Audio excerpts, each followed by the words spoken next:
प्रीति की ये रीत है, समान बनना। पक्का प्रीति है, 100% प्रीति है, तो समान बनकर दिखाए। माना निराकार साकार में रम जाता, और वो साकार किस में रम जाता? निराकार में रम जाता।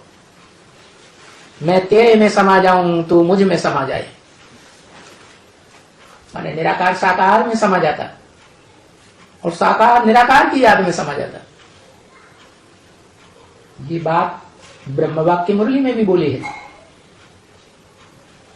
सुप्रीम सोल बाप आते हैं तो तुम बच्चों को नंबरवार आप समान बनाकर जाते हैं।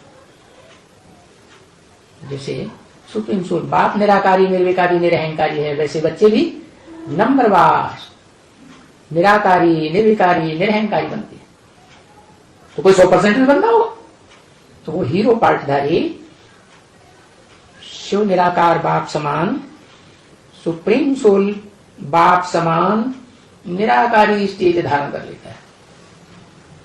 इसलिए इसकी यादगार में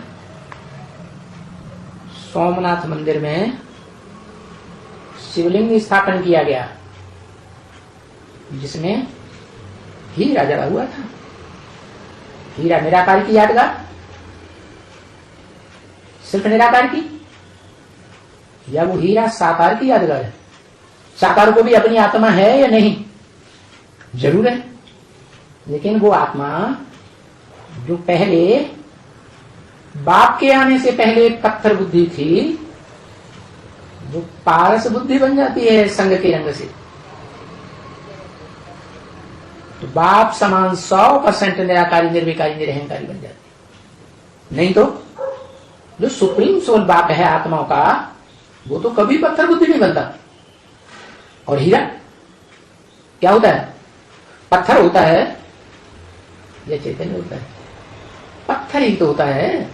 शिव बाप कभी पत्थर बनता है जो उसकी यादगार बनेगी हीरा के रूप में? नहीं।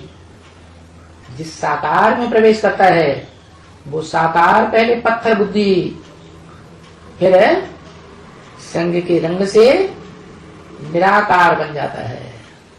जितना सूक्ष्म बुद्धि निराकार आत्मा बनती है, उतनी मनन चिंतन मंथन के विस्तार में जा सकती है। ये मनुष्य सचरूपी वृक्ष है, वृक्ष साकार है तो बीज भी साकार है। वही बीज वृक्ष का रूप धारण करता है। फिर उस वृक्ष के परिपूर्ण होने पर पहली बार उसमें जो पहला फल निकलता है, उसमें वो बीज फिर से प्रत्यक्ष होकर के बाप समान डिटैच बन जाता है सारे संसार रूपी सच वृक्ष से। पहले डिटैच, जो गीता का महावाक्य है, नष्टो मोहा स्मृति लब्धा।